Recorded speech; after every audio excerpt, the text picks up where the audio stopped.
What's good, YouTube? This is the man, the myth, the legend. Back on another video, Mr. Starstruck himself.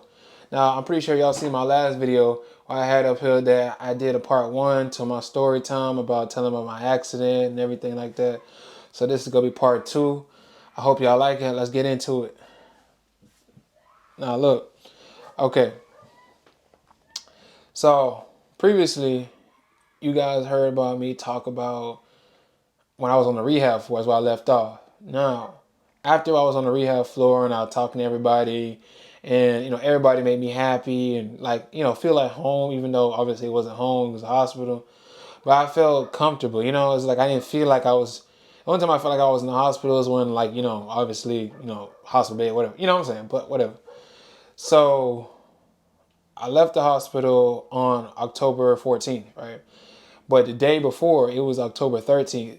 They had me work out on that floor. They literally had me like a walker, and I had to walk the whole floor because I'm not trying to boast, I'm not trying to brag, I'm not trying to cap, show off, flex, whatever. But I was the only one on that floor that recovered that fast, who had my level of injury.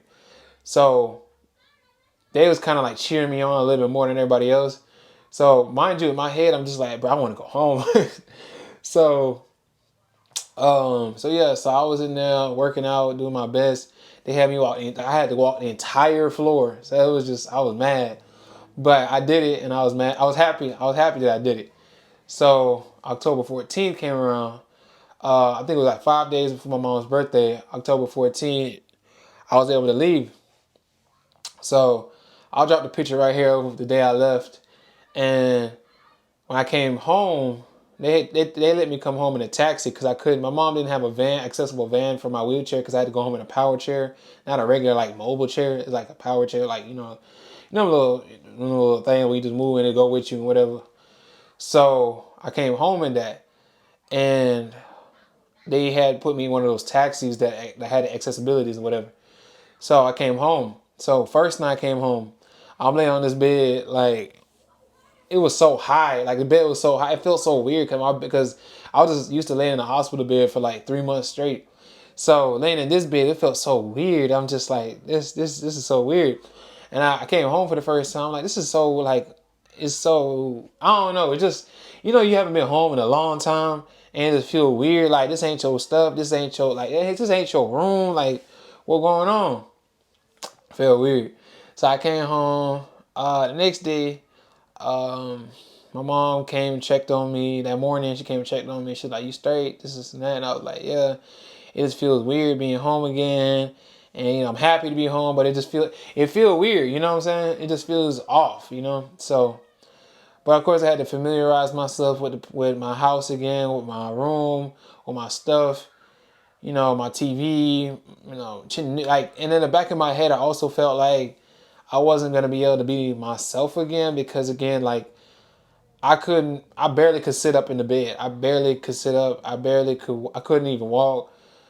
Like it was hard enough for me to get into a wheelchair. It was hard enough for me to get into my power chair. Like a lot of time my mom had to bring food in my room because it was just so hard for me to get through my door. And it was a lot. It was a lot. So fast forward, right around the time I was able to start walking again was the beginning of November. Now, backtrack. My coach, he came, my dad, God bless him, my dad came up with this idea that he should work out with my coach. My old coach that I used to work out when I used to do football way back. So he told my coach the situation. So my coach was like, "Yeah, bet. Like I'll work out with him." I was working out with my coach like 3-4 days a week. And then I was doing like intense rehab, outpatient rehab for like 2 days a week. So I'm working out like 6 days a week and I only had off on Sunday. So I'm just going like crazy. And all of a sudden my coach is like, "Hey, look here.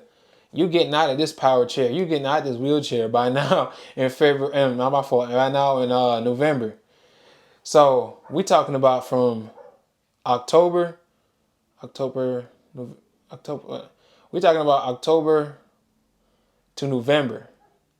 I came out of the wheelchair October. I was in the wheelchair October 14th. And my fault, it wasn't the beginning of November. I got out of the wheelchair at the beginning of December. I'm tripping, my fault. So the beginning of December is when I got out of the wheelchair. So October 14th when I came home from the hospital, and December 1st is when I was able to walk again. But I was only able to walk like on a cane. But it was still something like holding on to a wall or something like that. So it was cool. Like, being able to like get that confidence back that I'm like, okay, I'm walking, I'm getting somewhere, because like I was nervous, I was scared. Like this is gonna be my life now. I'm gonna be paralyzed in a bed, bedridden, not being able to do nothing. So I'm just like, dang.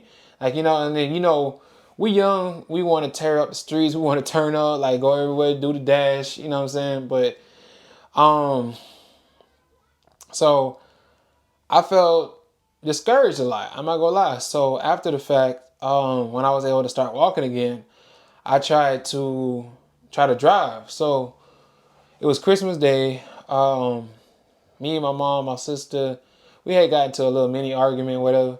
So my mom had left to go to some store or whatever. I didn't know what store was gonna be open on Christmas Day, but there be some like corner stores that be open or whatever. So I took my sister's whip and went to my uncle's house that was like down the street from me. Drove down there, came back.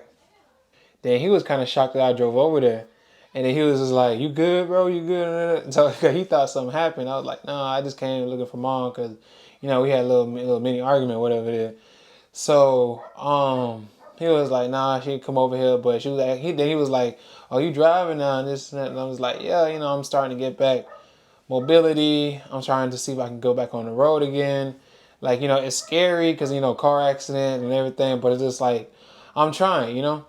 So right around that time, New Year's came around, and New Year's Day, I was at a New Year's party with my family, and I was just standing there, and I was just kind of worn out a little bit because I was standing for so long.